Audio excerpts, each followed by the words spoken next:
नमस्कार साथियों, मैं आपका दोस्त विभोर मोतला एक बार फिर से हाजिर हूँ करंट अफेयर की नई क्लास के साथ, जिसमें मैं लेकर आया हूँ वो 10 सवाल जो बने होंगे आज रात तक की सुर्खियों से और आप सभी के लिए आने वाली सभी प्रतियोगी परीक्षाओं में महत्वपूर्ण और लाभदायक सिद्ध होंगे। तो चलिए दोस्तों, शुरू करते हैं आज की क्लास को आज के मोटिवेशन कोटेशन के साथ। ना थके कभी पैर, ना कभी हिम्मत हारी है, हौसला है जिंदगी में कुछ कर दिखाने का, इसलिए अभी भी सफर जारी है। दोस्तों, जब तक हम कुछ हासिल नहीं कर लेते तब तक हम थक नहीं सकते। अगर हम थक गए तो अपने लक्ष्य को प्राप्त नहीं कर पाएंगे। आपको ये 4 लाइनें हमेशा लगती होंगी कि रोज आकर ये 4 लाइनें आपको पढ़ा देता हूँ। लेकिन ये वो लाइनें हैं, अगर आप इन्हें ध्यान से 1 मिनट पढ़ेंगे भी तो ये आपको पूरे दिन ऊर्जावान बनाए रखेंगी और आपको अपने लक्ष्य को याद कराती रहेंगी। क्योंकि दोस्तों, हमारे दिमाग की आदत होती है कि लक्ष्य को भूल जाना, लेकिन ये लाइनें आपको लक्ष्य को बार बार याद कराती रहेंगी और आपको प्रेरित करती रहेंगी अपने लक्ष्य की ओर बढ़ने के लिए। तो चलिए दोस्तों, शुरू करते हैं आज की क्लास को आज के क्वेश्चन नंबर 1 के साथ। और आज का पहला क्वेश्चन है आप सभी के लिए, हाल ही में ऑस्ट्रेलिया की किस एजेंसी ने अल्जाइमर के लिए दवा लेकनेमैब की को मंजूरी दी है? दोस्तों, जो हमारा मस्तिष्क है, मस्तिष्क, इसमें एक विकार होता है, विकार जिसका नाम है अल्जाइमर। अल्जाइमर, तो आप ये भी याद रखेंगे, अल्जाइमर रोग किससे संबंधित है? तो हमारे मस्तिष्क से संबंधित है। और अब ये जो विकार है जिसका नाम अल्जाइमर है, इससे ऑस्ट्रेलिया में ये एक मुख्य रूप से बढ़ने वाली बीमारी है। मतलब इसके प्रकोप ऑस्ट्रेलिया में इतना बढ़ चुका है कि ऑस्ट्रेलिया में जो मृत्यु हो रही है उसका मुख्य रूप से जिम्मेदार कौन है? अल्जाइमर है। तो ऑस्ट्रेलिया में मृत्यु का मुख्य जिम्मेदार कौन है? ये अल्जाइमर रोग है। अल्जाइमर रोग, ये अल्जाइमर रोग में होता क्या है? इसमें मानव क्या करता है? मानव स्मृति विहीन हो जाता है। यानी स्मृति विहीन का मतलब अपनी जो याद रखने की क्षमता है उसको खो देता है। ठीक है, और क्या करेगा? बार बार सोचने की जो शक्ति है उसको खो देगा, तर्क की क्षमता है उसको नष्ट हो जाएगी। तो स्मृति विहीन हो जाता है, तर्क शक्ति खो देता है, और जो याद रखने की याद रखने की शक्ति को खो देता है। तो ये क्या है? ऑस्ट्रेलिया में मुख्य कारण हो रहा है, ऑस्ट्रेलिया में जो मृत्यु हो रही है उसका। अब ऑस्ट्रेलिया में इस रोग के लिए दवाई बनाने की कवायद शुरू होती है। अब उस कवायद में ऑस्ट्रेलिया की एक एजेंसी है जिसका नाम है टीजीए, जिसकी फुल फॉर्म होगी थेराप्यूटिक गुड्स एडमिनिस्ट्रेशन।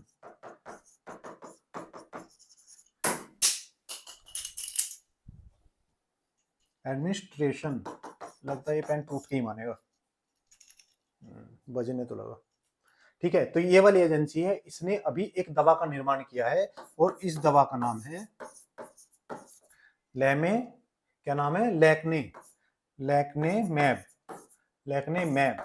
इस दवा को इसने बनाया है। अब ये दवा क्या करेगी? तो इस विकार में होता क्या है, जो हमारी मस्तिष्क की मांसपेशियां हैं या कोशिकाएं हैं, उनके बीच में प्रोटीन आ जाता है, जो अनावश्यक प्रोटीन होता है। तो उस प्रोटीन को निकालने का काम कौन करेगी? ये दवा करेगी। अभी कहां पर इसकी विकसित हुई है? तो ऑस्ट्रेलिया में विकसित हुई है। और ऑस्ट्रेलिया की कौन सी एजेंसी ने?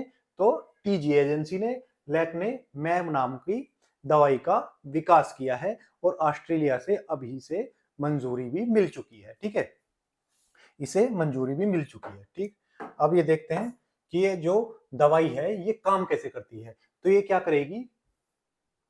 जो हमारे शरीर में मोनोक्लोनल एंटीबॉडी थेरेपी है उसको अंजाम देती है, जो अलामाइड बीटा प्लाक्स को निशाना बनाती है। अब ये प्लाक्स क्या होते हैं? तो अल्जाइमर रोग की मुख्य पहचान है। ये क्या है?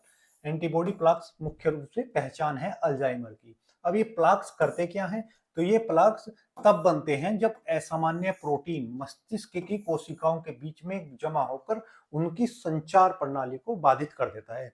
यानी हमारे मस्तिष्क में एक कोशिका से दूसरी कोशिका तक जाने के लिए जो संचार प्रणाली होती है, उसको बाधित करने का काम कौन करेगा?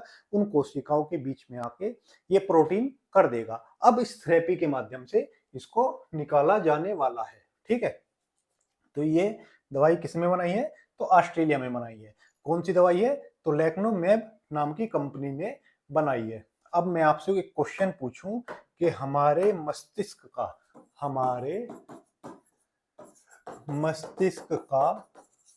सबसे बड़ा भाग कौन सा होता है? ठीक है, तो ये होता है सेरिब्रम। ये है हमारे मस्तिष्क का सबसे बड़ा भाग। और हमारे मस्तिष्क का सबसे अंतिम भाग कौन सा है? ठीक है, तो वो होगा हमारा मेडुला ओब्लांगेटा।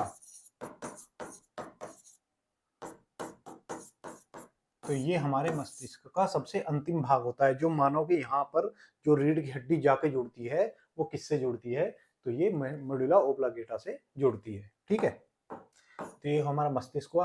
अब बात करें ऑस्ट्रेलिया की, तो ऑस्ट्रेलिया जो हमारे विश्व के सबसे छोटे महाद्वीपों में से है, यानी विश्व का सबसे छोटा महाद्वीप कौन सा है? तो ऑस्ट्रेलिया है। ये रहा ऑस्ट्रेलिया। अब भारत कहाँ पर है? तो भारत को भी एक बार हम मैप में ले लेते हैं, क्योंकि बिना भारत देखे हमें समझ नहीं आता ना कुछ भी। तो ये हो गया हमारा प्यारा भारत।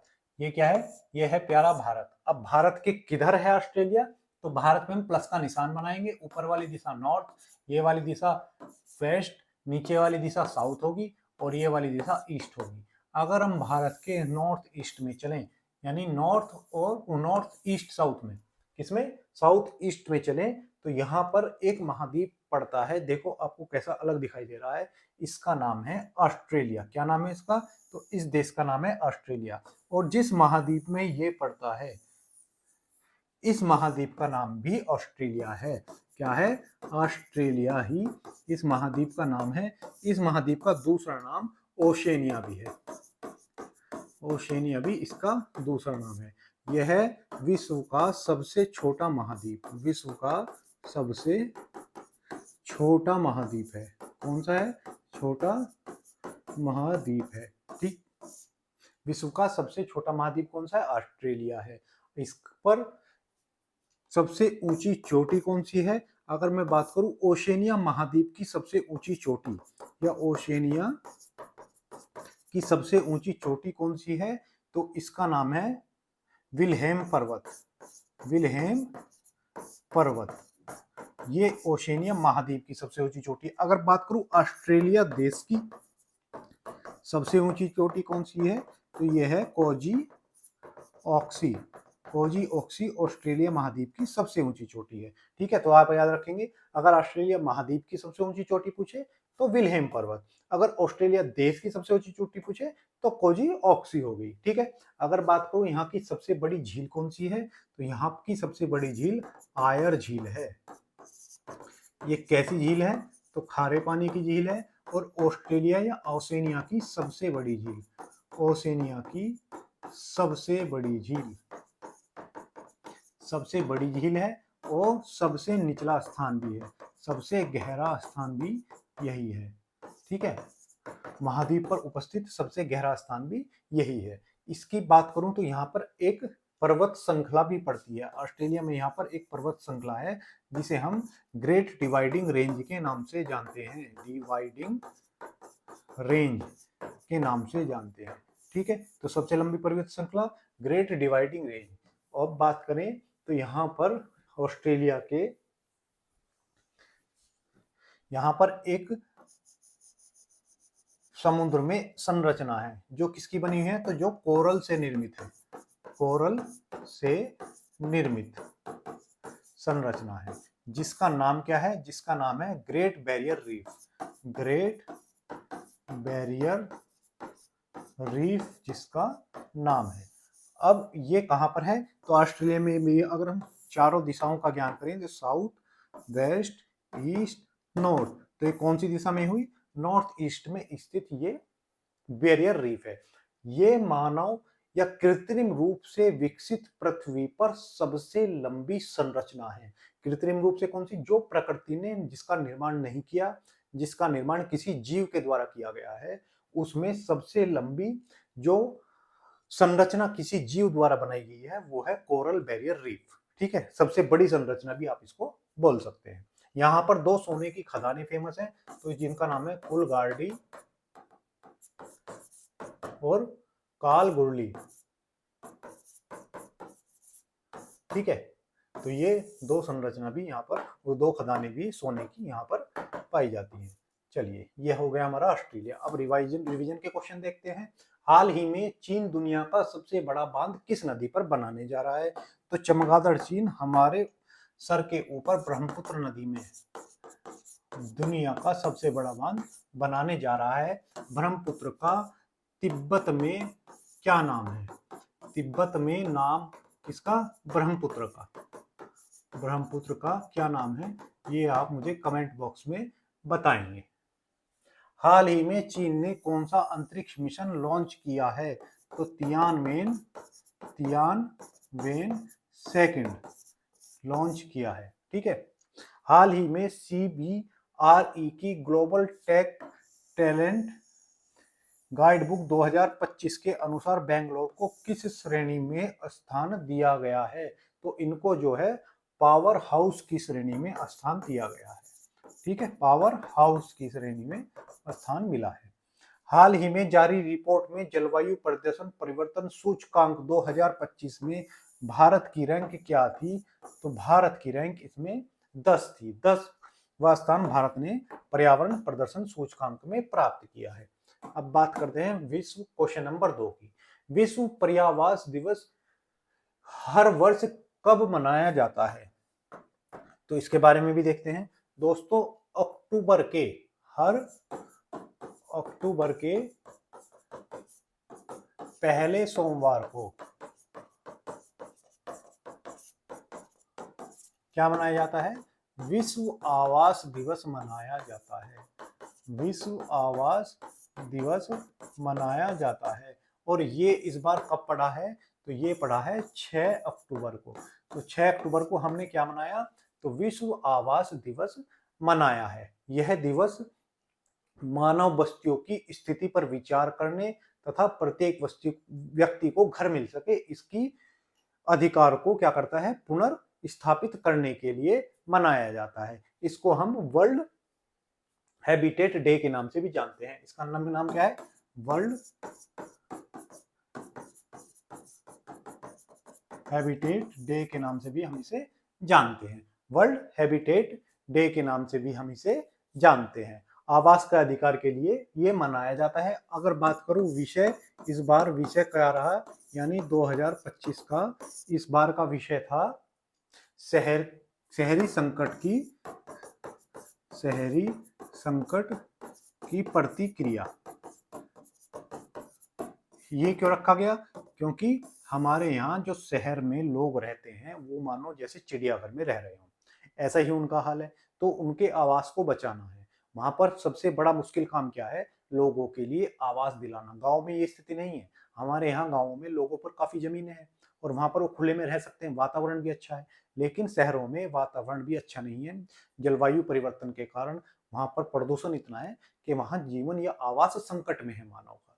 तो इसके लिए इस बार जो इसकी थीम रखी गई है, विषय रखा गया है, वो है शहरी संकट की प्रतिक्रिया। और कब मनाया गया? तो 6 अक्टूबर को ये मनाया गया। इस दिन एक पहल भी शुरू की गई। इस दिन एक पहल शुरू की गई और इस पहल का नाम है अर्बन अक्टूबर।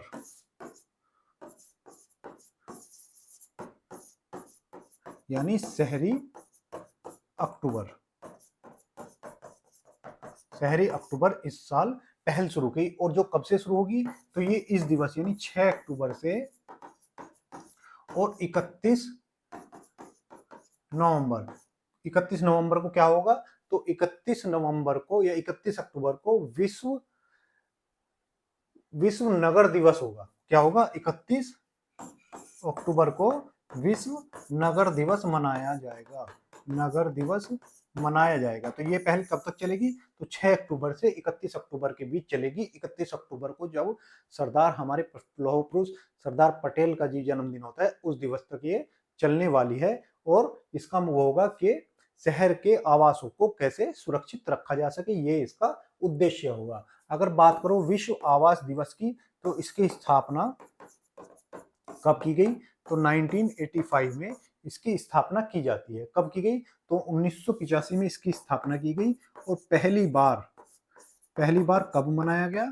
तो ये पहली बार 1986 में मनाया गया। कहां पर? तो नैरोबी में। नैरोबी कहां पर है? केनिया की राजधानी नैरोबी में पहली बार 1986 में ये मनाया गया, जिसे हम विश्व आवास दिवस के नाम से जानते हैं। ठीक है। और इस बार जब ये मनाया गया था, उस बार इसकी थीम थी, तो उसकी थीम थी आवास मेरा अधिकार है। तो इस बार इसकी थीम विषय क्या था या थीम थी? आवास मेरा अधिकार है। ये इसकी थीम थी और ये तब मनाया गया था।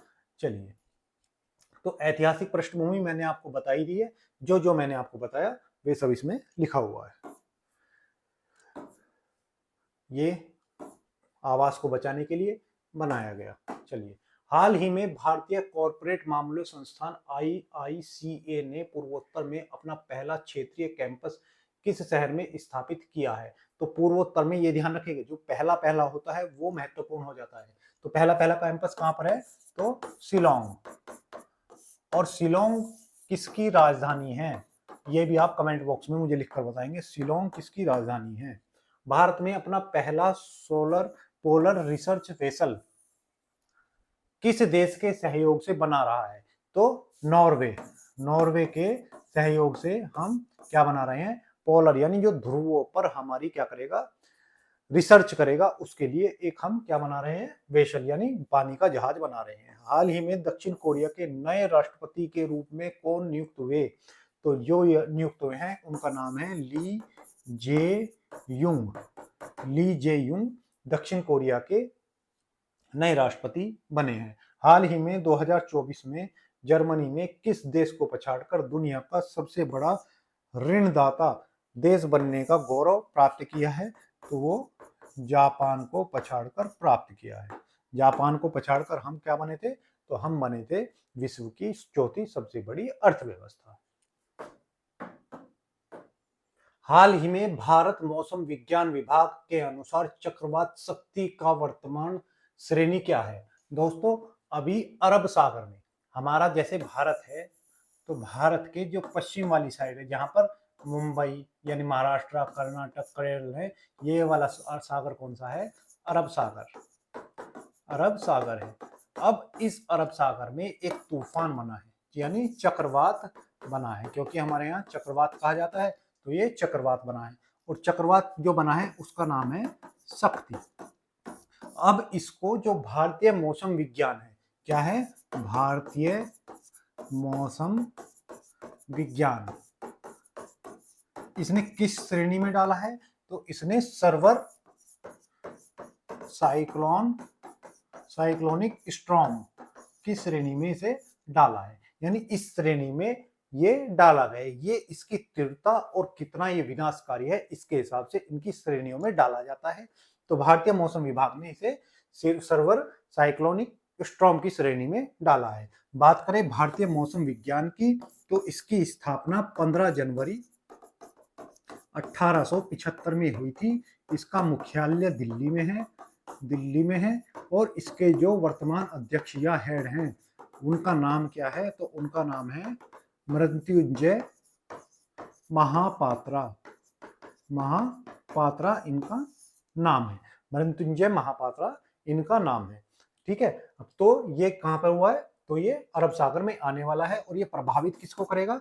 तो प्रभावित ये करने वाला है महाराष्ट्र को और गुजरात को। गुजरात को, यानी किसको प्रभावित करेगा, तो भारत के पश्चिमी तट को प्रभावित करेगा, तट को प्रभावित करेगा। ठीक है, क्योंकि अगर हम यहाँ से निशान बनाते, ये वाली कौन सी दिशा है, वेस्ट, तो ये वाला हिस्सा हमारा पश्चिमी तट हुआ, तो पश्चिमी तट को ये प्रभावित करने वाला है। अब बात करें ये शक्ति जो इसका नाम है ये किसने दिया है, तो अगर बात करें नामकरण की, तो इसका नामकरण श्रीलंका द्वारा किया गया है, श्रीलंका द्वारा किया गया है। अब आप बोलोगे कि श्रीलंका में ऐसी क्या खासियत है जो इसका नामकरण करेगा, हम क्यों नहीं कर सकते, तो दोस्तों जो हमारा विश्व मौसम विज्ञान संगठन है, विश्व मौसम विज्ञान संगठन, जिसकी स्थापना कब हुई, तो इसकी स्थापना 23 मार्च 1950 को होती है, और इसका जो हेडक्वार्टर यानी इसका जो मुख्यालय है वो जिनेवा स्विट्जरलैंड में है। अब ये क्या करता है, तो जो भी हिंद महासागर में या उत्तरी हिंद महासागर में, उत्तरी हिंद महासागर, अब उत्तरी हिंद महासागर कौन सा, जैसे ये हमारी पृथ्वी है, पृथ्वी को बीच में से काटने वाली रेखा 0 डिग्री, ऊपर वाला हिस्सा नॉर्थ, नीचे वाला हिस्सा साउथ, यानी ऊपर वाला हिस्सा उत्तरी, नीचे वाला हिस्सा दक्षिणी। तो ये जो हमारा उत्तरी हिंद महासागर है, यानी हिंद महासागर वह हिस्सा जो पृथ्वी के उत्तरी भाग में पड़ता है, उसमें जितने भी चक्रवात आते हैं, में आने वाले चक्रवात जो होंगे उनका नामकरण कौन करेगा, उनका नामकरण 13 देशों के द्वारा किया जाता है, 13 देशों के द्वारा सुझाए गए नामों से किया जाता है, सुझाए गए नामों द्वारा किया जाता है। कैसे, तो ये जो 13 देश हैं ये क्या करेंगे, अपने अपने जो नाम होंगे वो किसको दे देंगे, विश्व मौसम विभाग संगठन को दे देंगे, और बोल देंगे कि भाई हमारी तरफ से अगर कोई तूफान आता है तो हमारी तरफ से जो उसका नाम रखेंगे वो ये होगा। अब श्रीलंका ने जैसे शक्ति नाम अपना दिया होगा, तो ये रोटेशन के बेस पे आती है, तो जैसे एक बार भारत का आ गया तो अगला तूफान जो आएगा वो श्रीलंका का आएगा, उससे अगला जो आएगा वो कतर रखेगा, उससे अगला आएगा पाकिस्तान रखेगा, मतलब ऐसे इन्होंने टर्म बनाया हुआ है। तो अभी किसका नंबर था, श्रीलंका का नंबर था, श्रीलंका ने कभी शक्ति नाम दिया होगा, तो शक्ति का नाम अभी इस तूफान का नाम रख दिया गया है। ठीक है, तो गुजरात और महाराष्ट्र में ये टकराने वाला है, और हो सकता है कि यहाँ पर मौसम संबंधी चुनौतियां यहाँ पर देखने को मिलेंगी। ठीक है, अगर बात करें हम तूफानों की, चलो तो ये चक्रवात हो गया, और बात करें हम तूफानों की, तूफानों से लड़कर ही कश्तियां पार होती हैं। चलिए, तो ये है हमारा अटलांटिक क्षेत्र, यहाँ पर जो तूफान आते हैं, यहाँ पर जितने भी तूफान आएंगे तो उनको हम नाम देंगे हैरिकेन, हैरिकेन। ये कहां पर है, तो अटलांटिक क्षेत्र में आने वाले तूफानों को हम हैरिकेन नाम देते हैं, और जो यूएसए में तूफान आते हैं अमेरिका में, उनको हम टॉर्नेडो के नाम से हम इनको जानते हैं। अगर बात करूं भारत में, तो यहाँ पर जो तूफान आते हैं उनको हम चक्रवात के नाम से जानते हैं। अगर बात करूं, ये जो पश्चिमी प्रशांत महासागर का हिस्सा है, जिसमें Japan, China, north Korea, Philippines आदि देश आते हैं, अगर यहाँ पर तूफान कोई आता है तो इसे हम टाइफून नाम से जानते हैं। ऑस्ट्रेलिया में जो तूफान आता है, ये ओशेनिया में इनको विली के नाम से जाना जाता है, विली के नाम से जाना जाता है। ठीक, अब ये तूफान आते क्यों हैं, तो इसको भी आप हम एक बार देख लेते हैं। देखो, जो हमारी हवाएं होती हैं वो कैसे चलती हैं, तो ये जैसे हमारा एक महाद्वीप है, कोई भी महाद्वीप मान लेते हैं, तो हमने ये वाला महाद्वीप ले लिया। अब जो महाद्वीप है वो जब इस पर सूरज पड़ता है तो जल्दी गर्म होता है और जल्दी ठंडा होता है, किसकी तुलना में, पानी की तुलना में। जो भूमि है या जमीन है ये जल्दी से गर्म होगी और जल्दी से ठंडी होगी। अब मानो यहाँ पर तापमान बहुत अधिक हो गया, तापमान बहुत अधिक, सूरज की गर्मी से तापमान बहुत अधिक हो गया, लेकिन पानी का तापमान उतनी जल्दी नहीं बढ़ेगा, टेम्परेचर यहाँ का लो होगा। ठीक है, अब जब तापमान यहाँ का ज्यादा बढ़ गया तो यहाँ का जो वायु प्रेशर है वो कम हो जाएगा, प्रेशर कम हो जाएगा, क्योंकि हवा हल्की होने की वजह से ऊपर उठ जाएगी। तो यहाँ पर क्या बनेगा, निम्न वायु दाब का क्षेत्र बनेगा। अब यहाँ पर कैसा क्षेत्र बनेगा, क्योंकि टेम्परेचर कम है, हवा ज्यादा उठ नहीं पा रही, तो यहाँ उच्च वायु दाब का यानी यहाँ पर प्रेशर क्या होगा, हाई होगा। तो हमेशा जो हवा होती है वो हाई प्रेशर से लो प्रेशर की ओर चलती है, तो हाई प्रेशर की से लो प्रेशर की ओर चलने लगेगी। अब जब यहाँ की हवा ऊपर उठेगी हल्की होने के कारण, तो यहाँ पर खाली स्थान बन जाएगा, और इस खाली स्थान को भरने के लिए यहाँ का जो प्रेशर हाई है, यहाँ से हवाएं निकलेंगी और ये स्थान पर पहुंचने की कोशिश करेंगी। अब जब ये हवाएं समुद्र से आ रही हैं, तो ये क्या अपने साथ पानी भी लेकर आएंगी, और जैसे ही ये इस महाद्वीप से टकराएंगी तो वहां पर अपना पानी छोड़ देंगी, क्योंकि इन्हें ये स्थान ग्रहण करना है जो खाली है। तो इससे क्या होता है, ये गति से जाती हैं, तो इसके कारण क्या आते हैं, तूफान आते हैं। ठीक है, आशा करता हूं कि आपको ये कॉन्सेप्ट भी समझ में आया होगा। अब बात कर लेते हैं एक बार श्रीलंका की, क्योंकि यहाँ पर श्रीलंका भी आया है। तो हमारे इस जो नीचे छोटू सा देश है, इसका नाम है श्रीलंका, अपना ही देश है, बस किसी दिन अपन अंदर कर लेंगे इसे, भारत में ही मिला लेंगे। तो यहाँ पर जो दोनों के बीच एक जल संधि है, जल संधि क्या होती है, दो पानी के बड़े भूभाग को, यानी पानी के दो बड़े क्षेत्रों को एक छोटा स्थान जो मिलाता है। अब यहाँ पर आप देखेंगे ये बंगाल की खाड़ी बड़ी, इधर ये पानी का बड़ा, और इनको बीच में से एक छोटी सी नाली मिला रही है, तो इसको हम क्या बोलते हैं, जल संधि। क्या बोलते हैं, जल संधि, यानी दो जलों को मिलाने वाली संधि। और इस जल संधि का नाम क्या है, पाक जल संधि, पाक जल संधि। तो ये किसके बीच है, तो भारत और श्रीलंका के बीच में स्थित है पाक जल संधि। ठीक है, अब बात करें श्रीलंका की, तो श्रीलंका की राजधानी क्या है, तो श्रीपुरमकोट्टे राजधानी है। यहाँ की मुद्रा तो श्रीलंकाई रुपया, श्रीलंकाई रुपया यहाँ की मुद्रा है। बात करें यहाँ के जो प्रधानमंत्री कौन है, तो हरिनी अमर सूर्या, हरिनी अमर सूर्या यहाँ के प्रधानमंत्री हैं। और बात करें यहाँ के राष्ट्रपति की, तो राष्ट्रपति कौन है यहाँ के, तो दिसानायके। ठीक है, दिसानायके यहाँ के राष्ट्रपति है। अनुराग कुमार दिसानायके यहाँ के क्या हैं, राष्ट्रपति है। तो अनुराग कुमार दिसानायके यहाँ के राष्ट्रपति हो गए। और एक अभी यहाँ पर त्योहार काफी चर्चा में रहा, तो श्रीलंका में मनाया जाने वाला त्योहार कौन सा था, पोषण पोया महोत्सव, पोषण पोया महोत्सव। पोषण पोया महोत्सव कहाँ मनाया गया, तो श्रीलंका में, क्योंकि हाल ही में काफी चर्चा में रहा, तो आपसे एग्जामिनर पूछ सकता है। चलिए, विश्व साइकिल दिवस, विश्व साइकिल दिवस हर साल कब मनाया जाता है, तो विश्व साइकिल दिवस यानी साइकिल चलाने वाला दिवस कब मनाया जाता है, तो गर्मियों में हम 3 जून में साइकिल चलाते हैं। हाल ही में तेलंगाना सरकार ने किस अधिनियम के तहत, ये नाम याद रखेंगे आप, कुमराम भीम संरक्षण रिजर्व, कौन सा, कुमराम भीम संरक्षण रिजर्व किसके तहत अधिसूचित किया है, तो ये वन्य जीव संरक्षण अधिनियम, वन्य जीव संरक्षण अधिनियम जो पास हुआ था हमारा 1973 में, तो इसके तहत इन्होंने कुमराम भीम संरक्षण रिजर्व घोषित किया है। ठीक है, 72 में वन्य जीव संरक्षण अधिनियम 72 में किया था। भारत सरकार की नई ईवी नीति के तहत $35,000 या इससे अधिक की CIF मूल्य वाली पूरी तरह से निर्मित इलेक्ट्रिक वाहनों की कितनी सीमा शुल्क, यानी जो भारत में इतने डॉलर से अधिक निवेश करेगा इलेक्ट्रिक व्हीकल बनाने वाली कंपनी के रूप में, तो इसे सरकार ने कहा है 15% की छूट तुम्हें डायरेक्ट दे देंगे, आप हमारे यहाँ के निवेश की।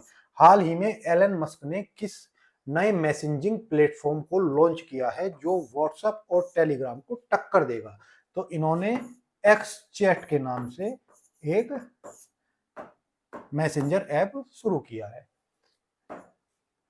अब देखते हैं क्वेश्चन नंबर 4। हमारा क्वेश्चन नंबर 4 है, हाल ही में प्रधानमंत्री सेतु योजना, जिसे हम PM सेतु स्कीम के नाम से जानते हैं, किस उद्देश्य से शुरू की गई है, तो हमारे यहाँ पर जो औद्योगिक परीक्षण संस्थान हैं, जिन्हें हम ITI के नाम से जानते हैं, यानी भारत में ITI जो हमारे प्रौद्योगिक संस्थान है, ठीक है, कौन से? औद्योगिक प्रशिक्षण संस्थान। जो औद्योगिक प्रशिक्षण संस्थान है, इनके विकास के लिए एक योजना शुरू की गई है, जिसका नाम है PM सेतु योजना। क्या नाम है? PM सेतु योजना। और ये कब शुरू की गई है? तो अभी क्या हुआ, हाल ही में 4 अक्टूबर 2025 स्थान था दिल्ली का विज्ञान भवन। यहाँ पर एक समारोह का आयोजन किया गया। अब इस समारोह में जो हमारे PM मोदी जी थे, उन्होंने इस समारोह में, जिसका नाम था कौशल दीक्षांत समारोह, क्या नाम था? विज्ञान भवन में समारोह का आयोजन किया गया, जिसका नाम था कौशल दीक्षांत समारोह। अब इस समारोह में हमारे PM मोदी ने एक योजना शुरू की, जिसे हम PM सेतु योजना के नाम से जानते हैं। अब इसमें क्या किया जाएगा? जैसा कि आप नाम से जानते हैं, प्रधानमंत्री कौशल स्किल, एस का मतलब क्या हुआ? कौशल, ई का मतलब हुआ संवर्धन एवं प्रशिक्षण, ट्रेनिंग संस्थान, प्रशिक्षण उन्नयन योजना इसकी फुल फॉर्म होगी। तो इसका शुभारंभ किया है, और इसके द्वारा क्या किया जाएगा, जो हमारे IITs हैं, मान लिया जो हमारे IITs हैं, उनको 60,000 करोड़ का बजट दिया जाएगा, 60,000 करोड़ का बजट दिया जाएगा। और इसमें क्या किया जाएगा, जो उनकी अवसंरचना है या उनकी बिल्डिंगें हैं, उनका विकास किया जाएगा, कि जिससे वो अपने प्रशिक्षण संस्थानों को और बेहतर बना सकें, और जो भारत में औद्योगिक क्षेत्र में वहां से निकलने वाले प्रशिक्षित जो लोग रहेंगे, वो अधिक उन्नत कार्य कर सके, या अधिक उन्नत उनकी ट्रेनिंग कराई जा सके। इस उद्देश्य से इन्होंने ये किया है, और लगभग 1000 IITs का इससे विकास किया जाएगा। इससे 1000 ITI नहीं, ITI का विकास किया जाएगा। तो इसके लिए 60,000 करोड़ किसने दिए हैं? अभी सरकार ने दिए हैं। PM सेतु योजना, जिसकी फुल फॉर्म आप यहां से भी लिख सकते हैं, प्रधानमंत्री कौशल संवर्धन तकनीकी उन्नयन योजना है, जिसका फुल फॉर्म होगी prime minister skill enhance and technical upgradation.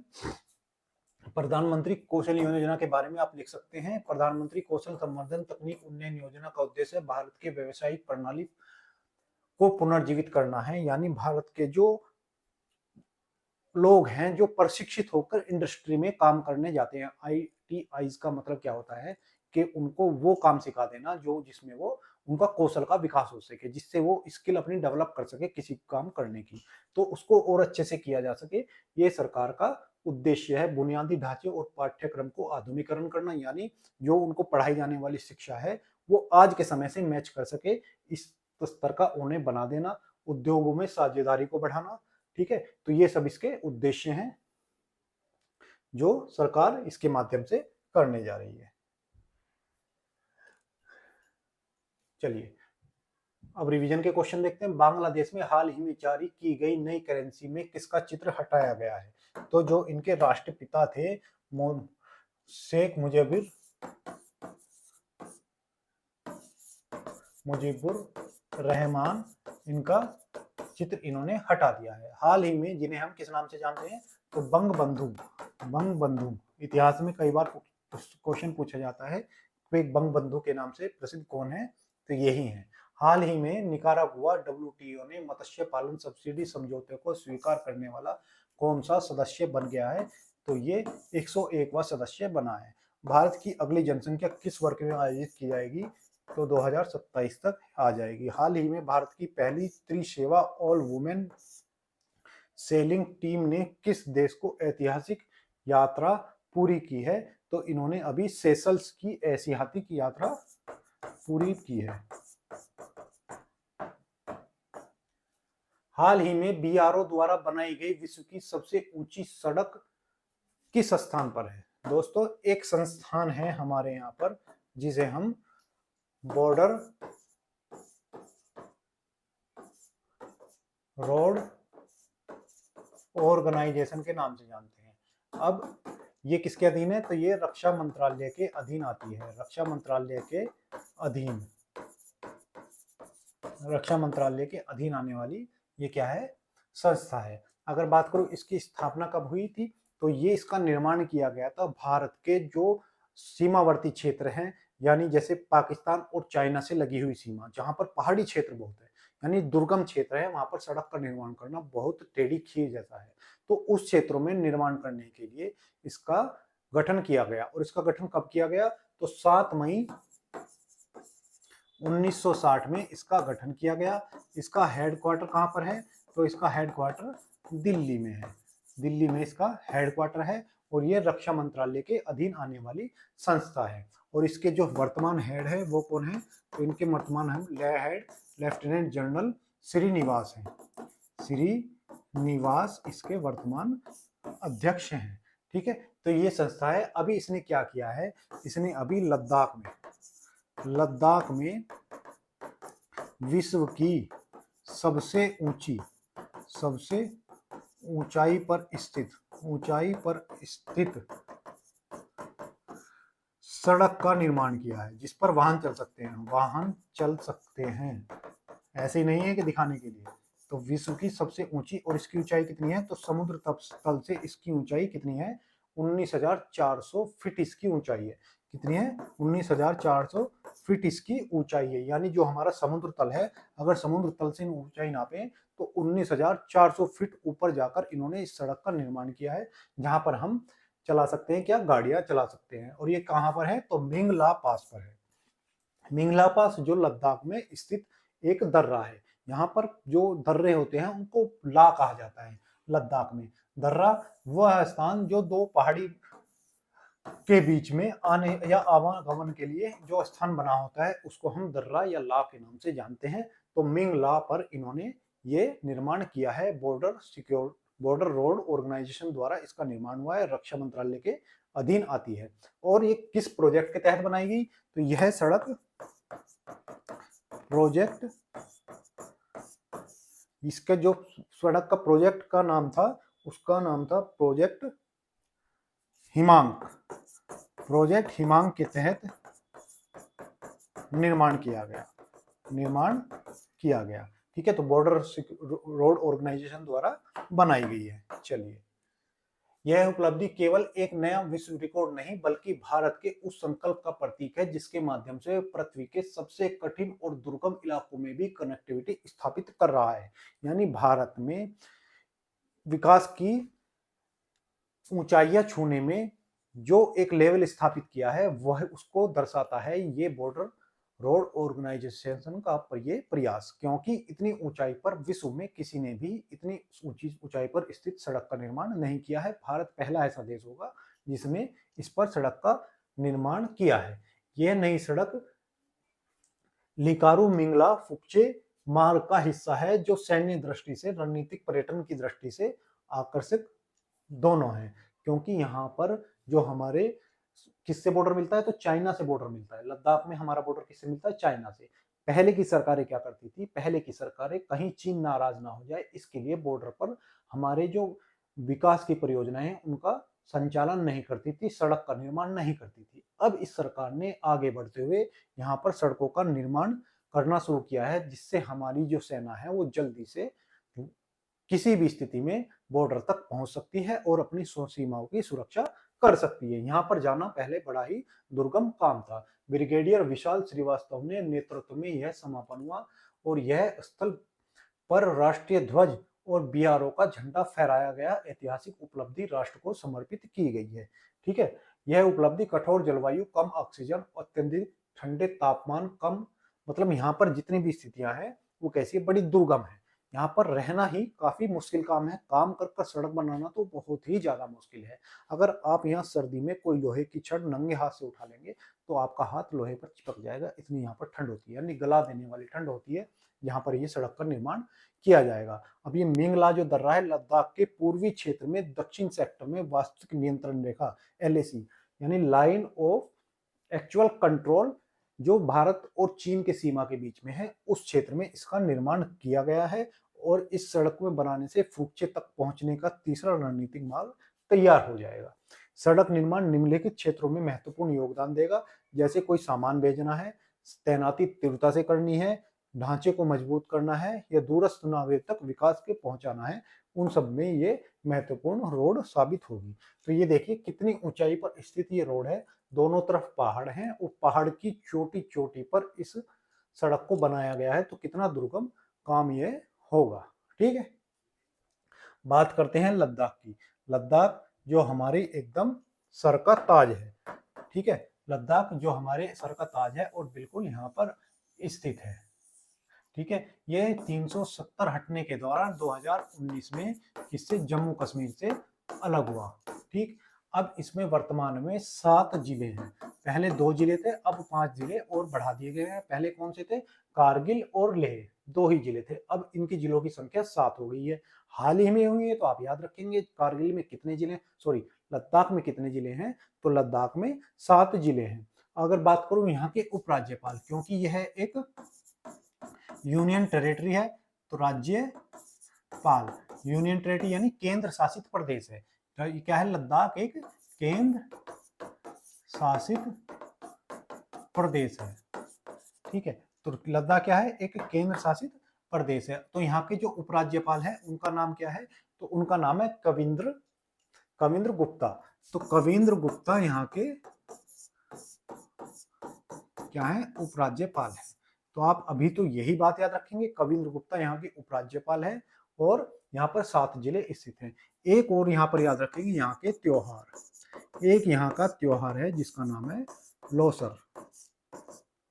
Losar त्योहार लद्दाख में मनाया जाता है। अगर आपसे पूछे लोसांग, तो लोसांग सिक्किम में मनाया जाता है। यहाँ पर लद्दाख है, यहाँ पर लोसर, और यहाँ पर सिक्किम है, यहाँ पर लोसांग। तो दोनों के नाम एक से हैं, तो आप ध्यान रखेंगे। लोसर लद्दाख में, लोसांग सिक्किम में मनाया जाने वाला त्योहार है, लोसांग। और दूसरा यहाँ पर नदी बहती है सिंधु, तो सिंधु दर्शन भी यहाँ पर मनाया जाता है। सिंधु दर्शन और लोसर 2 प्रकार के त्योहार यहाँ पर मनाए जाते हैं। ठीक, चलिए, राजस्थान के किन 2 आर्द्र भूमियों को हाल ही में रामसर साइट घोषित किया गया है? रामसर साइट जो 1972 में ईरान के रामसर स्थान पर सम्मेलन के द्वारा एक आयोजन किया गया था टिग्रिस और यूफ्रेटिस नदी के बीच, उसके आधार पर हम आर्द्र भूमियों के संरक्षण के लिए एक कन्वेंशन को, जिसे हम रामसर साइट के नाम से जानते हैं, अभी 2 रामसर साइट को राजस्थान की इसमें जोड़ा गया है। उनका नाम है खीचन और मेन्नार। खीचन और मेन्नार इनका नाम है। विश्व पर्यावरण दिवस किस तारीख को मनाया जाता है? तो आप इसे 5 जून नोट कर लीजिए। 2025 में दुनिया का सबसे बड़ा ड्रैगन फ्रूट उत्पादक देश कौन सा है? तो वियतनाम है। हाल ही में प्रधानमंत्री संग्रहालय पुस्तक संग्रहालय यानी पुस्तक को चबाना लोहे का काम है, पुस्तक पढ़ना भी तो लोहे का काम है ना। तो अश्वनी लोहानी जी को बनाया गया है। अब देखते हैं क्वेश्चन नंबर 6। हाल ही में भूमि प्रशासन और आपदा प्रबंधन पर राष्ट्रीय सम्मेलन कहाँ आयोजित किया गया है? अभी क्या हुआ है दोस्तों, हमारे यहाँ जो भूमि प्रशासन है और राष्ट्रीय प्रबंधन, आपदा प्रबंधन, इन पर राष्ट्रीय सम्मेलन हुआ है और ये काम हुआ है गांधीनगर में हुआ है। एक गांधीनगर में मंदिर है जिसे हम महात्मा मंदिर के नाम से जानते हैं। महात्मा मंदिर, गांधीनगर, गुजरात। यहाँ पर किसका आयोजन हुआ है? तो भूमि प्रशासन और आपदा प्रबंधन पर राष्ट्रीय सम्मेलन का आयोजन हुआ है। अब इस सम्मेलन में किसने आयोजन कराया है? तो इसका आयोजन जो है दो संस्थाओं द्वारा कराया गया है। एक है भूमि संसाधन विभाग, ग्रामीण विकास मंत्रालय के अधीन जो आता है। आयोजनकर्ता कौन हुए इसके?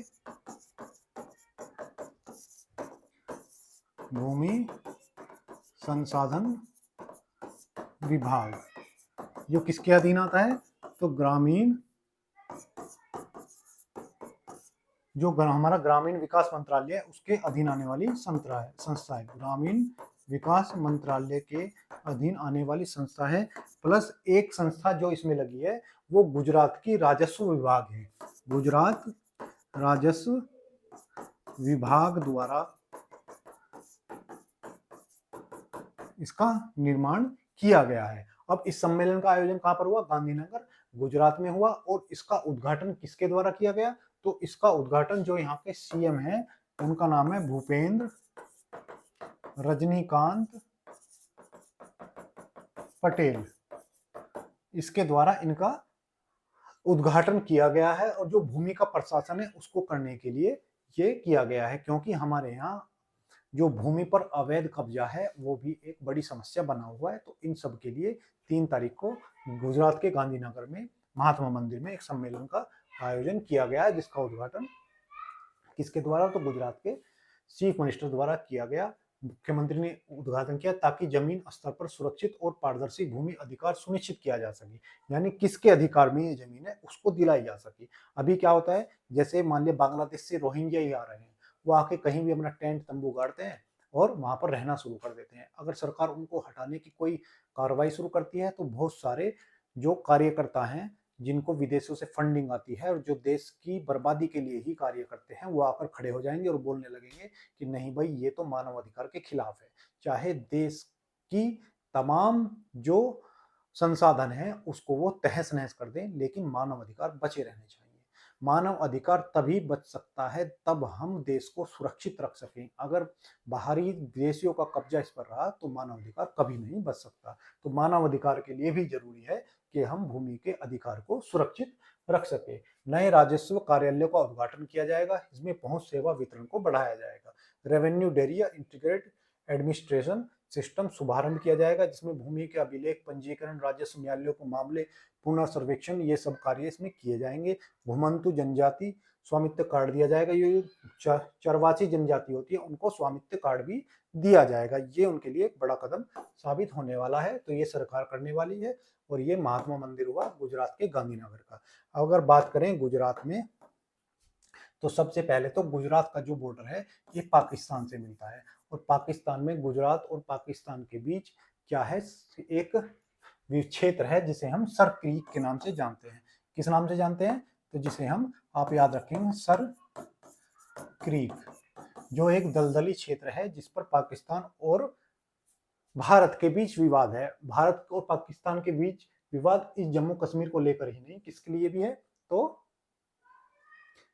गुजरात के सरक्रीक के लिए भी है। अभी यहाँ पर पाकिस्तान सेना का बिल्डअप बना रहा है और हमारे रक्षा मंत्री ने पाकिस्तान को चेतावनी दी है कि अगर आप यहाँ पर कोई भी प्रयास करोगे तो हम ऑपरेशन सिंदूर दोबारा से शुरू कर देंगे। तो अभी काफी चर्चा में है ऑपरेशन सरक्रीक, तो इसलिए आप इसे याद रखेंगे। गुजरात जिसकी राजधानी गांधीनगर है। सीएम मैंने आपको बताया कौन है, तो इसके सीएम हुए हमारे भूपेंद्र रजनीकांत पटेल, जो यहाँ के राज्यपाल हैं। तो राज्यपाल यहाँ के कौन हुए? तो राज्यपाल यहाँ के हैं आचार्य देवव्रत। आचार्य देवव्रत यहाँ के राज्यपाल हुए। और क्या बचा यहाँ पर पढ़ाने के लिए? यहाँ की जो आर्थिक राजधानी है, आर्थिक राजधानी आपसे पूछे तो वो अहमदाबाद है। अहमदाबाद। और अहमदाबाद ही यहाँ का क्या है? हाई कोर्ट है। अहमदाबाद यहाँ का अभी हाई कोर्ट भी हाई कोर्ट है। उसके बाद बात करूं यहाँ के नृत्य की, तो कौन कौन से नृत्य यहाँ पर? तो गरबा, डांडिया, पनिहारी, लाशिया, रासलीला, ये यहाँ के क्या हुए? ये हुए नृत्य। अगर बात करें यहाँ के नेशनल पार्क यानी राष्ट्रीय उद्यान कौन कौन से हैं, तो कच्छ, गिर, मरीन और कृष्णमर्ग, वेलावदार और वसंदा, ये यहाँ के नेशनल पार्क हो गए। ठीक है, बात करूं यहाँ की लोकसभा सीट, तो लोकसभा सीट 26 हैं, राज्यसभा सीट यहाँ की 11 हैं, और यहाँ की विधानसभा सीट कितनी है, 182 है। तो ये भी आप याद रखेंगे, लोकसभा सीट 26 हुई, ठीक है, और राज्यसभा सीट 11 है, और लोकसभा सीट 182 हुई। तो गुजरात के बारे में पूरी जानकारी हुई। ये आपका इसका बॉर्डर किससे साझा हो रहा है, तो ये इसका बॉर्डर, ये भी देख लेते हैं एक बार। चलिए, इसकी ये जो सीमा है किससे साझा हो रही है, तो ये अरब सागर से साझा हो रही है। अरब सागर, अरब सागर यह भारत की सबसे बड़ी तटरेखा रखने वाला राज्य है। सबसे बड़ी तटरेखा रखने वाला राज्य कौन सा है, तो गुजरात है, क्योंकि इसकी सबसे ज्यादा सीमा किससे मिल रही है, समुद्र से मिल रही है। इसकी बाउंड्री की बात करें तो इधर इसकी सीमा महाराष्ट्र से मिलती है, इधर एमपी से मिलती है, और इधर राजस्थान से भी इसकी सीमा मिलती है। तो 3 राज्यों से इसकी सीमा मिलती है, बाकी इसका एक बॉर्डर पाकिस्तान से भी साझा होता है। ये मैंने आपको इसकी पूरी जानकारी दे दी। चलिए, विश्व खाद्य सुरक्षा दिवस कब मनाया जाता है, तो विश्व खाद्य सुरक्षा दिवस हमारे यहाँ 7 जून को मनाया जाता है। 7 जून को मनाया जाने वाला दिवस विश्व खाद्य सुरक्षा दिवस। हाल ही में प्रधानमंत्री आर्थिक सलाहकार परिषद का अध्यक्ष किसे नियुक्त किया गया है, तो ये हमारे कौन है, तो ये हमारे महेंद्र देव जी है, महेंद्र देव। हाल ही में चौथी भारतीय मध्य एशिया वार्ता की अध्यक्षता किसने की है, तो भारत और मध्य एशिया के बीच में एस जयशंकर, जो हमारे विदेश मंत्री हैं, इन्होंने की है। ठीक है, विदेश मंत्री कौन है, एस जयशंकर है। हाल ही में जिम्बाब्वे के किस रिजर्व में 50 हाथियों को मारने की अनुमति दी गई है, क्योंकि जिम्बाब्वे में हाथियों की संख्या काफी अधिक है। तो यहाँ पे save valley conservancy, save valley conservancy, यहाँ पर 50 हाथियों को मारने की अभी अनुमति दी गई है, क्योंकि यहाँ पर उनके खाने की व्यवस्था इतने नहीं हो पा रही है, और ये आदमियों का यानी मानव का खाना भी खा ले रहे हैं। इसके लिए इन्हें मारने की अभी पहल शुरू की गई है। कहाँ पर, जिम्बाब्वे में। जिम्बाब्वे की राजधानी हरारा है, हरारे, और जिम्बाब्वे अफ्रीकी देश है। चलिए, क्वेश्चन नंबर 7। हाल ही में UIDAI ने किस आयु वर्ग के बच्चों के लिए आधार बायोमेट्रिक अपडेट शुल्क माफ कर दिया है, तो अभी हमारे यहाँ पर UIDAI, इसे हम डायरेक्ट ना जानते हो, लेकिन हमें जानते हैं आधार कार्ड को। अगर आपसे पूछे आधार कार्ड बनाने वाली संस्था कौन सी है, तो ये है, इसका नाम क्या है, भारतीय विशिष्ट पहचान प्राधिकरण। तो इसकी फुल फॉर्म क्या है, भारतीय विशिष्ट पहचान प्राधिकरण। ठीक है, अब ये क्या है, इसे आधार कार्ड बनाया, आधार कार्ड बनाने वाली संस्था। अब इसने क्या कहा है कि इस आधार कार्ड में जब हम बायोमेट्रिक यानी अपने अंगूठे लगवाने जाते हैं, कब, अपने बच्चों के जब वो 5 साल के हो जाते हैं, यानी 5 साल के बाद हम आधार कार्ड में उनकी फिंगरप्रिंट भी ऐड कराते हैं। तो अब जब बायोमेट्रिक कराने आप जाएंगे, तो यहाँ पर आपसे कुछ फीस ली जाती थी, जैसे आमतौर पर 100 रुपये लगभग फीस ली जाती है। तो जो फीस है उसको माफ कर दिया गया है। कब तक, तो ये किया गया है 1 अक्टूबर से 31 सितंबर 2026 तक, यानी 1 वर्ष के लिए, 1 वर्ष के लिए ये फीस माफ रहेगी। 20 वर्ष के बच्चों से, तो 5 से 17 वर्ष के बच्चों के लिए ये माफ रहने वाली है। तो किसे, 5 से 17 वर्ष के बच्चों के लिए ये फीस माफ रहेगी, यानी आप मुफ्त में जाकर अपने फिंगरप्रिंट अपने आधार कार्ड में ऐड करा सकते हैं। ये क्यों उठाया जा रहा है, क्योंकि जिससे ज्यादा से ज्यादा लोग हमारे यहाँ पर ऐड कर सकते हैं अपने बायोमेट्रिक किसमें, आधार कार्ड में। क्योंकि अभी आधार जैसी सरकार की योजनाएं चल रही हैं, ऐसा लग रहा है कि सरकार जरूर कोई ना कोई ऐसा कदम उठाने जा रही है, या तो वो हमारा कोई जनसंख्या रजिस्टर बनाने जा रही हो, या अवैध प्रवासियों को भारत से निकालने का सरकार का प्रयास हो, जिसमें ये बहुत जरूरी काम सरकार करने जा रही है, तो जरूरी है कि आप भी इसमें अपना बायोमेट्रिक ऐड करा लें। ठीक है, तो अभी सरकार ने इसको फ्री कर दिया है, जो 1 अक्टूबर 2025 से और 30 सितंबर 2026 तक ये मुफ्त लागू रहेगा। बात करें UIDAI की, तो इसकी स्थापना कब हुई? तो इसकी स्थापना जो हमारे यहाँ की गई 28 जनवरी 2009 को इसकी स्थापना की गई, और इसका जो हेड ऑफिस है वो कहाँ पर है? दिल्ली में। ठीक है, तो ये पूरी जानकारी हो गई क्वेश्चन नंबर 7 के बारे में। तो अभी सब अपनी क्या करेंगे, ऐसे ऐसे अपना अंगूठा लगा लेंगे, कहाँ पर? और आंखों के भी प्रिंट दे देंगे आधार कार्ड में। पता लगा आप बांग्लादेश में खड़े हैं कि आप बांग्लादेश के नागरिक बन चुके हैं। हाल ही में डेटॉल ने किसे अपने नए हाई स्कूल पर्सनल केयर का ब्रांड एम्बेसडर नियुक्त किया है? तो जो हमारे पूर्व कप्तान महेंद्र सिंह धोनी हैं, इनको बनाया गया है। हाल ही में गुजरात के कच्छ में हड़प्पा सभ्यता के कितने वर्ष पूर्व मानव बस्तियों के साक्ष्य मिले हैं? तो 5000 साल पुराने साक्ष्य मिले हैं। हाल ही में जारी रिपोर्ट के अनुसार पश्चिमी यूरोप में डिप्थीरिया का सबसे बड़ा प्रकोप पिछले कितने वर्ष का? तो 70 वर्ष का डिप्थीरिया का प्रकोप यूरोप में आया है। हाल ही में भारत ने किस रक्षा संपदा का नया महानिदेशक director general of defence assets किसे नियुक्त किया गया है? तो ये किया गया है शैलेंद्र नाथ गुप्ता जी को।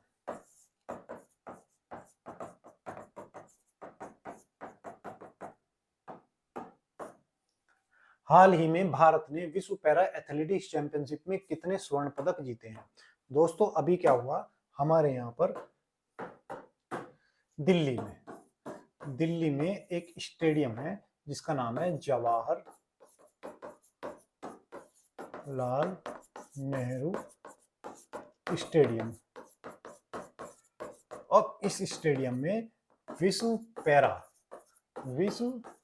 पैरा एथलेटिक्स चैंपियनशिप का आयोजन किया गया। चैंपियनशिप 2025 का आयोजन किया गया। क्या हुआ यहाँ पर? आयोजन हुआ। अब ये पैरा क्या है? मतलब जो किसी भी तरीके से क्या है, दिव्यांग है या जिनका कोई एक अंग कम है या विकसित है, उनको हम पैरा एथलीट में शामिल करते हैं। और पैरा एथलीट में हाल ही में विश्व चैंपियनशिप का आयोजन कहाँ हुआ? दिल्ली के जवाहरलाल नेहरू स्टेडियम में किया गया। अब यहाँ पर लगभग 104 देशों ने भाग लिया। 104 देशों ने भाग लिया। ठीक है, लगभग 104 देशों ने इसमें भाग लिया, और जिसमें 2000 प्लस क्या थे? एथलीट थे। 2000 प्लस एथलीट ने 104 देशों के इसमें भाग लिया। अब भारत ने यहाँ पर कितने स्वर्ण पदक जीते हैं? तो 7, 5, 6, 7, 5। तो भारत ने यहाँ पर अपना सर्वश्रेष्ठ प्रदर्शन किया है। भारत ने अपना सर्वश्रेष्ठ प्रदर्शन किया है, और इसने 18 पदक जीते हैं। 18 पदक जीते हैं, जिसमें से 6 + 7 + 5 यानी 6 गोल्ड, ये ब्रॉन्ज, और ये सिल्वर, और ये ब्रॉन्ज पदक जीते हैं। तो गोल्ड कितने जीते हैं? 6।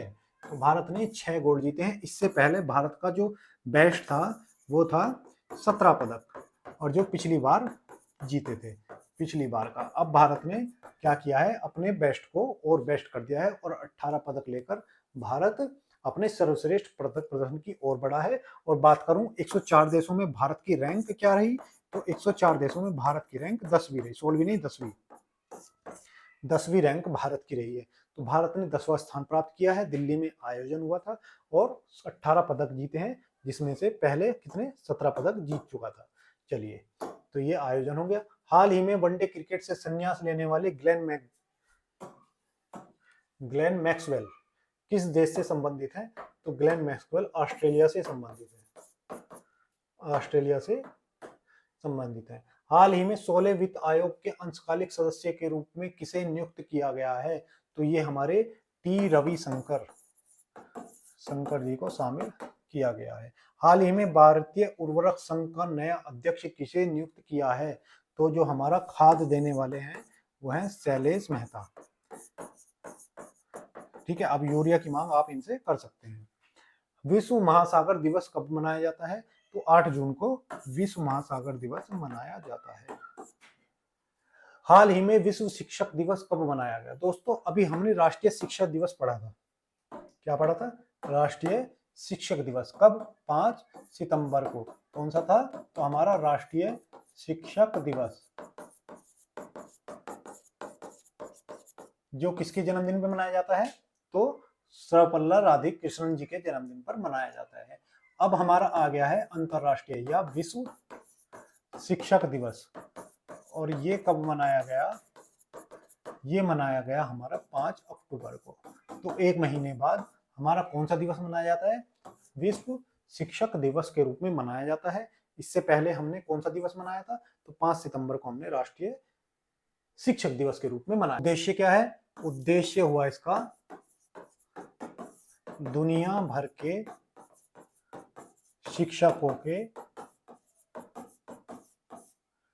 शिक्षकों को सम्मानित करना। मतलब इसके द्वारा हम शिक्षकों को, कि हमें शिक्षकों ने इतनी शिक्षा दी कि हम इस लायक बन सके, उनके योगदान को सम्मानित करना इसका उद्देश्य है। और इसको मनाया किसके द्वारा जाता है? तो यूनेस्को द्वारा 1994 से इसे मनाया जाता है। तो इसकी शुरुआत यूनेस्को द्वारा 1994 में की गई। यूनेस्को जिसकी स्थापना 16 नवंबर 1945 को की गई थी। तो 16 नवंबर 1945 को इसकी स्थापना की गई, और इसका हेडक्वार्टर कहाँ पर है? पेरिस, फ्रांस में है। तो पेरिस जो किस नदी के किनारे है? तो ये सीन नदी के किनारे है। तो सीन नदी तो आपको मैं रटाकर मानूंगा। सीन नदी के किनारे पेरिस है, जहाँ पर इसका मुख्यालय है। वर्तमान में इसके अध्यक्ष या हेड कौन है? तो आंद्रे अजोले इसके वर्तमान अध्यक्ष हैं। बात करें यूनेस्को की, तो यूनेस्को में भारत की कितनी साइटें शामिल है? तो भारत की 44 साइटें शामिल हैं, जिसमें से सांस्कृतिक 36 हैं, प्राकृतिक 7 हैं, और मिश्रित कौन सी है? तो मिश्रित एक है, जिसका नाम है कंचनजंगा, जो सिक्किम की है। ठीक है। हाल ही में इन्होंने किसे? तो जो हमारे भारतीय संस्कृति के रंगमंच है उसको 16वीं अमूर्त धरोहर के रूप में शामिल किया गया है। ठीक है, अमूर्त धरोहर के रूप में शामिल किया गया है। बात करूं 44वीं साइट कौन सी है? जो मराठा साम्राज्य के किले हैं उनको 44वीं साइट के रूप में शामिल किया गया है। और अमूर्त धरोहर कितनी है यूनेस्को में? तो अमूर्त धरोहर की बात करूं तो अमूर्त धरोहर वर्तमान में 16 है। और सबसे नवीनतम कौन सी है? तो सांस्कृतिक रंगमंच, इसको हाल ही में शामिल किया गया है। मैंने आपको करंट में भी इसको पढ़ाया था। चलिए, तो वर्ल्ड टीचर्स डे आपने अभी मनाया। हाल ही में लेफ्टिनेंट जनरल राजीव घई को भारतीय सेना के किस पद पर नियुक्त किया गया है? तो इनको बनाया गया है हमारी सेना का उप प्रमुख। महेंद्र सिंह धोनी को किस वर्ष आईसीसी हॉल ऑफ फेम में शामिल किया गया? तो हाल ही में 2025 के हॉल ऑफ फेम में शामिल किया गया। सतपाल भानु को किस कंपनी का अंतरिम सीईओ और एमडी नियुक्त किया गया है? तो जो हमारे LIC है उसका नियुक्त किया गया है।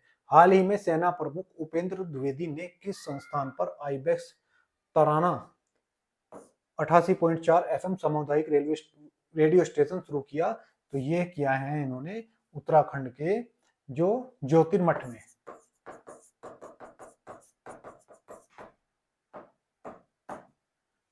हाल ही में 11 वर्ष पूरे किए मन की बात कार्यक्रम की शुरुआत कब हुई थी? तो हमारे प्रधानमंत्री जी ने अभी क्या कर दिए हैं? पूरे 11 वर्ष पूरे कर दिए हैं किसके? मन की बात कार्यक्रम की। और इसकी शुरुआत कब हुई थी?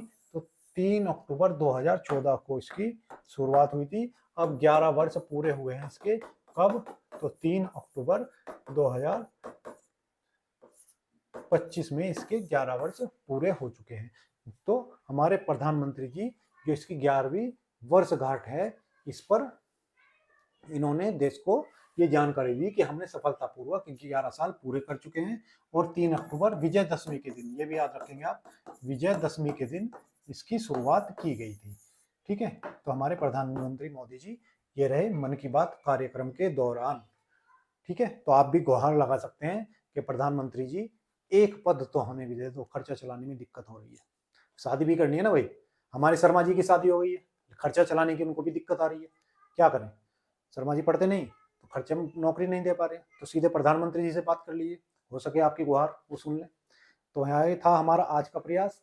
आपको कैसा लगा कमेंट बॉक्स में अवश्य लिखें। साथ ही जो मेरे द्वारा पूछे गए प्रश्न हैं उनके उत्तर भी आप कमेंट बॉक्स में देंगे। चैनल को लाइक करें, वीडियो को लाइक करें, चैनल को सब्सक्राइब करें। धन्यवाद।